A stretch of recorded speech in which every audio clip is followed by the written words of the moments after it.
Dragon Quest XI's Echoes of an Elusive Age. This is an ambitious entry for the Dragon Quest series, though one that stands true to its mechanical and narrative roots. For better or for worse, this is not only a franchise with a long legacy, but one special to a lot of people, beloved for its very dedication to tradition. Dragon Quest XI's feels designed for its fanbase more than most games, so if you're familiar with this series at all, you'll know exactly what you're getting here. With that said, before playing 11, the only Dragon Quest game I'd experienced was 8 on the PlayStation 2. I enjoyed 8, and look back on my time with it fondly. I would not say the same about this game. In this video, I'm going to lay out what I found to be the best and the worst aspects of this game. Please be aware that my playthrough was with the Draconian setting all enemies are super strong turned on, increasing the general threat level of encounters. Also be aware that I played through the original version of this game on PlayStation 4, and that I will make comparisons between both versions of this title. Be warned that full spoilers for Dragon Quest XI's are on the table.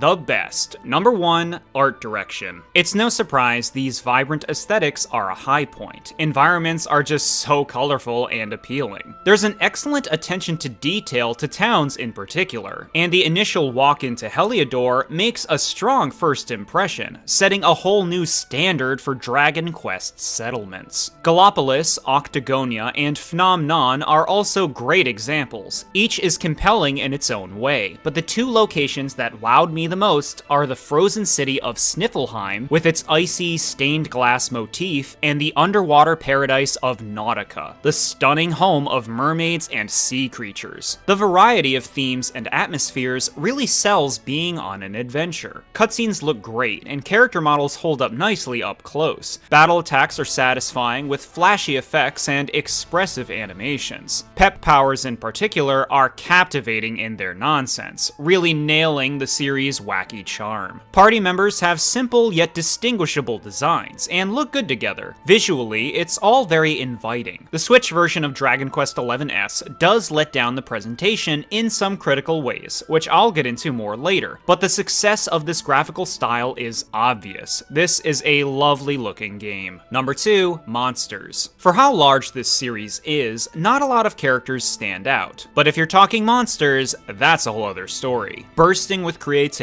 The monsters are what make Dragon Quest's identity, and they're exceptionally portrayed here. Even ignoring palette swaps, there's so much variety, and many of the series' biggest faces are present. Slimes, Drakies, Golems, Sabercats, looking better than ever with insanely well-crafted animations. The personality and charisma dripping from every move they make is palpable, effortlessly capturing the idea of eccentric but dangerous monsters. Look at the little saber cub. Some players might not care for their cartoonish elements, but for the most part, they manage to stay threatening. It's often a playful kind of danger you'd see in a fairy tale. A lot of RPGs have generic enemies akin to wildlife or basic evil creatures, but the ones here have so much detail they feel like the stars of the experience. Each having their own unique attacks and moves that sometimes don't even benefit them, but they help secure them as believable, memorable parts of this world. The quality is spectacular. Even when considering most of them are taken from previous entries, this is one of the most imaginative selections of monsters I've seen in an RPG. Number 3, character customization. The greatest strength of these characters is how customizable they are. The skill tree system in this game is very robust, offering a lot of options and even making it easy to respec if you want to try something different. It's a system that really encourages experimentation, even for just one fight. This allows for all sorts of personalization for how you want to play and grow each character. Granted, everyone is generally best down certain paths, but it's nice that you have these options, and few of them are straight up worthless. Having all of these possibilities also dramatically increases replayability. Costumes are an option for aesthetic customization, with a good amount of effort put into their designs. They're even worn during most complex cutscenes, though I do wish I liked more of them. For the most part, they're over the top, and I prefer more understated styles. Number 4, the standout set pieces. Dragon Quest XI's is very narratively focused, but despite my many issues with its storytelling, which I'll get into later, there are some fun ideas and scenarios here. The mystery-centered arcs are definitely the most absorbing. Octagonia's first, already hosting a novel tournament arc, but even better when including shady deals behind the scenes. It's actually really predictable, but a fun setup, even if it falls to pieces by the end. Phenomenon is better, centering around a peculiar mural that is in fact kidnapping people into a strange realm. It's likewise obvious that this little girl's behind it all, but remains entertaining while figuring out exactly what's going on, and getting pulled into the mural yourself is an amusing sequence. Sniffelheim already benefits from its cozy winter setting, but the twist that the queen is actually the Ice Witch, while also transparent, is another one that keeps your attention. Even though these arcs have lackluster payoffs, they're memorable and stand out since there's a simple intrigue to suspense. As for the characters, the one moment that worked for me is Veronica's death and Serena's subsequent growth. Although this death is ultimately undone in Act 3, it's impactful enough when it happens. It's not every day a main party member is killed off, and this allows for some stakes during Act 2. Her death's dealt with very tastefully, and feels believable, with just the right amount of time spent on it. A few other scenes of characters confronting their problems are nice enough, but this was the most effective moment in the narrative. Finally, I want to give some credit to the ideas behind Act 3. Despite the absolute off-the-rails direction this game takes after Act 2, there is a certain appeal to going back in time to undo the villain's actions, preventing the destruction of the world in the process. It's a power fantasy you get to live out, which is humorous for what it is, even if it does take away from most of Act 2's developments. Number 5, a lot of little things. I'm just gonna list these off. If you're looking for a good RPG casino, this is likely one of the best out there. Great atmosphere, tons of worthwhile rewards, and best of all, games with depth and variety. While I still have no idea what's going on in Slime Quest, it's clear a lot of work went into crafting something original that exudes that quirky Dragon Quest spirit. The basic slots are great for racking up tokens without trying, and the poker games are especially addictive. It's an impressive showing. Horse racing is another well-executed side attraction. It can be demanding at times, but has a good sense of speed and controls surprisingly well. It's actually pretty fun, providing some fast-paced gameplay. Act 3 can be fun if you have the stamina for it. It has far less interruptions compared to the first 2 acts, focusing more on battling and exploration while also letting you toy with everything at your disposal, since it's easy to max your level by this point. The sequence where you play as a fish after the world tree's destroyed is pretty cute. Voice acting is pretty good, particularly for the main party. Side characters not so much, but the primary cast gives a good performance, even if their words don't always sound organic. Last thing is the final credit sequence after completing Act 3, which is a really awesome tribute to the series, showing footage from Dragon Quests 1 through 10, making it clearer than ever the celebration 11 is for its own franchise. I imagine if I played more of these titles, this would have really moved me, but I appreciate the classy presentation all the same. And that's actually it for the best stuff in Dragon Quest XI's. This might seem like a strange selection. I'm clearly dodging a lot of major aspects to this game. Dragon Quest XI's has some really impressive qualities, with a considerate attention to detail, but several archaic design choices drag this game down for me, presenting an unfulfilling experience that never won me over.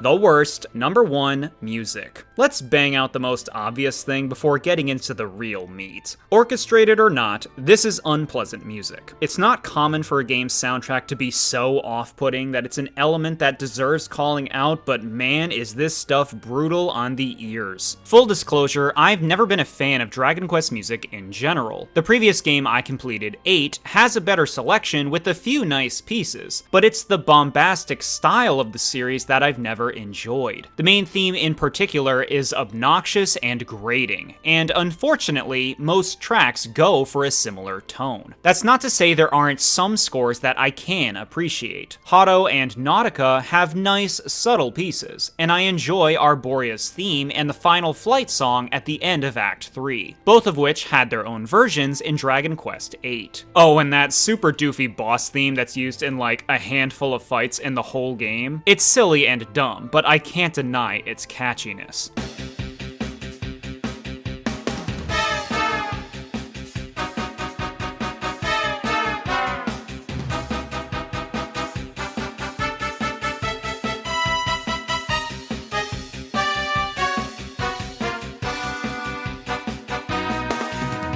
Everything else is rough, and sadly the most prominent tracks are the worst ones. Relentlessly loud and aimless, with very short loops that'll have you pulling your hair out after barely 5 minutes have passed. The town theme might be the worst track in the game. This tune is so fucking annoying and just goes on, and is used in way too many towns. With how much dialogue and NPCs there are, you have to listen to it constantly, and it's awful. Nauseating, tuneless garbage. The standard battle theme is likewise exhausting, especially since it's used for the whole game. I know plenty of RPGs use a single theme for battles, but that shouldn't be the case for a game this big. It's a messy, unappealing composition, and totally unbearable by Act 3. The field theme's another unfocused piece, with awkward progression, but didn't bother me as much as the other overused tracks, and you can turn on Dragon Quest VIII's field theme, which is a more pleasant alternative. It's ultimately replaced in Act 3 with an even worse field theme that's just a cacophony of loud horns. Cutscenes are scored like circus acts, just blaring ups and downs of noise that half the time don't even match the scene they're in. A game of this size needs more tracks. It feels like you're listening to the same 6 or 7 pieces the entire game. Music is of course incredibly subjective, so maybe you'll like this style, but I legitimately found it to be one of the worst selections I've ever heard in a video game. Number 2, ceaseless RNG. I understand RNG is a staple of the role-playing genre, one necessary to create unpredictability so players have to modify their strategies on the fly. With that said, Dragon Quest XI's takes RNG to such an unsavory level that almost every major battle in the game is a chore because of it. Even going into fights with a plan, there's not a lot of reliability in that plan going as intended. Of course you have basic forms of RNG like critical hits and missing attacks, but when it's so overly present that even the first resurrection spell Zing only works 50% of the time, it's gotten out of hand. But that's nothing when it comes to how turn order is decided. Speed might be the worst aspect of the entire combat system. At the beginning of every turn, each party member and enemy acts in a random order, with speed stats only increasing the likeliness of someone acting earlier. This has an enormous effect on how battles play out, ensuring strategies are as inconsistent as possible because you don't know when anyone's going to act. Sometimes a boss will finish their turn and then go again immediately because the speed stat randomized them to act first right after acting last. This leaves us with a combat system that's challenging because moves and turns are unreliable. One of the earliest bosses, the Slayer of the Sands, highlights everything about how dependent battles are on good RNG. A nearly essential ability to dealing with this boss is Dazzle, to reduce the accuracy of its attacks, but it often fails to land, sometimes 3 turns in a row. That's 3 turns of that character accomplishing nothing, losing you so much momentum in the fight you'll likely have to restart. Scenarios like this happen constantly. You'll eat shit because you had a bad run of RNG and have to restart, and I don't think that represents a well-designed battle system. Obviously, the stronger monster's Draconian setting makes fights more demanding, but they just end up becoming more inconsistent and tedious, leading to more reruns until it happens to work out in your favor. This combat system feels very outdated, built on a foundation of of randomness. But as I've said before, consistent battle mechanics allow for more rewarding planning and execution. Even if fights end up being easier because of that, having a plan and carrying it out effectively is the simple joy of strategy. You can get away with that in some fights, and it feels good when a plan works out, but for the most part, this system prioritizes unpredictability and cheap shots. Number 3, a messy story. Outside of the few moments and set pieces I mentioned earlier, Dragon Quest XI's is quickly securing itself as a pillar of poorly written narratives. While this is likely another casualty of staying true to the series' storytelling roots, the lack of substance, outdated tropes, and soft stakes are just so played out, I'm hard-pressed to care about anything. While the main party members are all likable, they're caricatures, and very one-note when directly involved with something. They have the 2 or 3 things they're about, and little else. Eric has a sister, he's a thief, he's bold, and that's it. Jade is strong-willed, and a princess who knew the hero when he was a baby. That's pretty much her entire identity. Did you know Rab's daughter,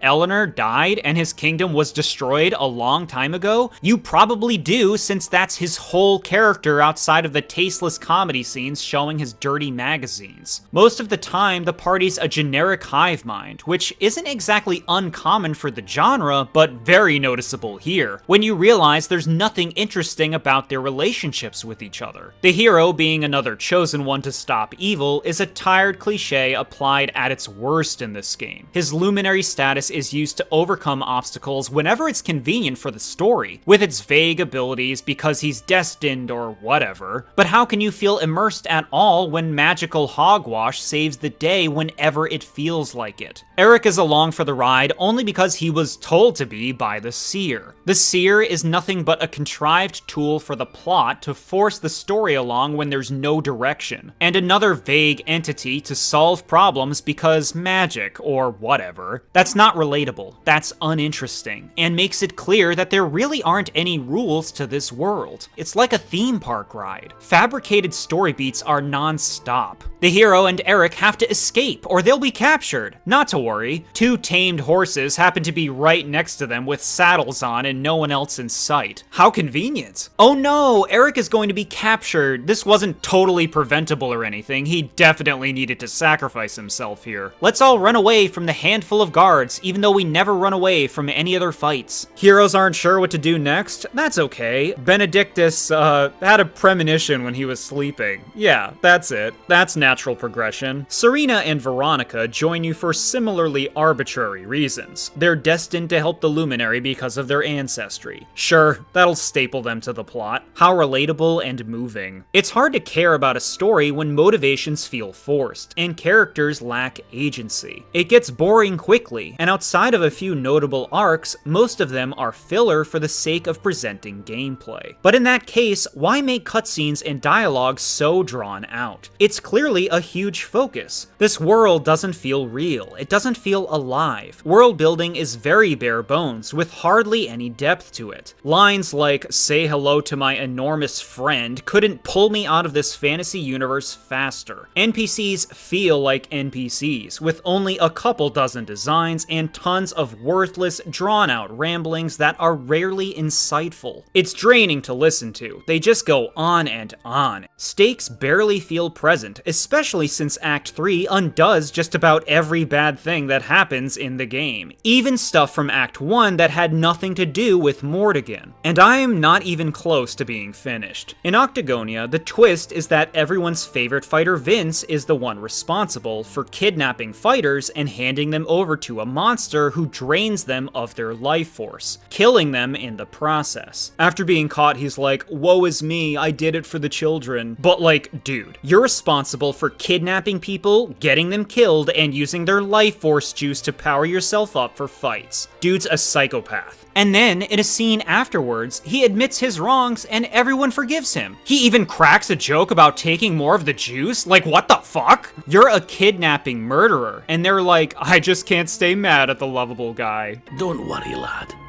We'll make sure the orphanage is looked after. but you're going to jail. Nautica's another one. At the beginning of Act 2, you're rushed out of Nautica because one of Mordegon's baddest guys is about to break through their barrier and destroy everything. It's actually a tense sequence. And then later on, when you get your boat back, you can return there, and everything is completely fine. Nothing is destroyed and everyone's okay. Why? It makes no sense and totally destroys the earlier scenes. Act 2 itself is disappointing, as you find yourself returning to nearly every major location from Act 1 for mostly filler storylines. This game seems to pride itself on how unnecessarily long it is. While being packed with content can be nice, so much of it seems to exist just for the sake of it. It's like it wants to be as long as possible with no consideration to the quality of the content. Act 3 is even more draining in its existence, retreading story beats yet again because everything that happened in Act 2 was taken away. It's a massively controversial decision story-wise that makes a lot of the earlier moments and character growth feel meaningless. How can you care about anything by this point? While this may all seem overly harsh for what is clearly meant to be a whimsical fantasy adventure you don't think about too much, if you're going to put so much focus on telling a story, at least put something in it to care about. Clear motivations and rules allow things to feel relatable, creating a space for the player to get invested in. It's hard to get attached to anything in this narrative, which is an essential component of a story-focused RPG. Number 4, the interlude chapters. After the Tree of Life's destroyed and the world's taken by darkness, the players put through 4 mini-stories surrounding the different party members, where they are now and what they're up to. These segments are new to Dragon Quest XI's, and were seemingly added to bridge some gaps and spend time with each character. And they're shallow, unnecessary to tell stories, terribly woven into the flow of the game. In the original version of Dragon Quest XI, after the world is taken by darkness, you're immediately greeted to several world-building cutscenes showing the death and destruction caused by the event, as well as a short-lived section in Nautica that ends in a discouraging way. The early areas have been overrun with evil monsters and dark skies, with the remaining survivors held up in your hometown, haphazardly crafted as the last bastion of humanity. The starting kingdom is destroyed and everyone seems to have lost hope. It's a powerful change of tone and visuals from Act 1, effectively selling the change that's happened in the world. And that's the problem with where these new interlude chapters have been placed. For the first thing you do following a worldwide devastation to be wandering around unaffected looking towns, as well as creating a band of happy, hope-filled performers, leaves a completely different impression from the original sequence. That heavy feeling of the destruction and not knowing what happened to your friends is completely gone now, as these segments show largely unaltered towns while explaining your party's whereabouts immediately. I don't mind these stories, but they don't add much of value to the experience, and they absolutely shouldn't have been placed where they are. It doesn't help that you have to play through these one after another either. After such a big story moment, something different can be a nice breather, but these go on for way too long back to back, and ideally would trigger after meeting up with the relevant character, to see how they got where they are. That way the initial impact of the Dark World, as well as the discovery of each character, is intact, and being spread out would only improve the overall pacing. Even so, these feel added for the sake of it, to bloat the game even more than it already is. But more importantly, they take away from the emotional impact of a major turning point in the narrative. Number 5, a lot of little things. I'm just gonna list these off. Despite the attractive art style, the visuals are a noticeable downgrade from the PlayStation version. The image is rarely clear and often looks fuzzy and blurry. The crossbow minigame, which was in the original version, has been removed, which wasn't an amazing side quest or anything, but now that it's gone, the crossbow's just a nuisance. Striking enemies in sight to aggro them is way too easily triggered when you want to pick something up. Your party follows you around in the overworld now too, and I don't care for this feature in most games that it's in. It doesn't immerse me to see them fumbling around getting in my way when I'm trying to explore. The optional realm of Tickington is probably the largest new addition in this version, an homage to the Dragon Quest series, letting you run around locations from previous titles in a classic style. This is a cool inclusion dedicated fans will adore, but as someone who's only played 8, I found it fairly unappealing. Without Without context, there isn't much to appreciate about it, and the areas are boring to explore with obscenely high encounter rates. Rab's dirty magazines and the Puff Puff sideshows are straight up cringeworthy. They're tasteless and totally out of place in this game. Series staple or otherwise, they're the most dated element of all. Dungeons aren't very interesting. Dragon Quest XI's doesn't have many puzzles, so most of them are reduced to running through corridors with enemies. They're very uninspired. Sometimes, even if you strike enemies on the field, they'll ambush you anyway, which makes no sense and seems to happen for the sake of more unpredictability. The cutscene skip option comes up way too quickly, and is very annoying during scenes. God forbid you let one breathe for more than 2 seconds without a pop-up asking if you want to skip it. Have a pause button like most other games, or at least make it take longer to appear. My final complaint is the baffling password cutscene in one of the dungeons. This door needs a password, which you can find by touching the root immediately in front of it. Did the developers ask themselves why they put this in the game? By now you already know touching tree roots lets you see memories, so what's the point of this? Wouldn't it make sense to place the root somewhere else in the dungeon so you have to find it? Isn't that basic game design?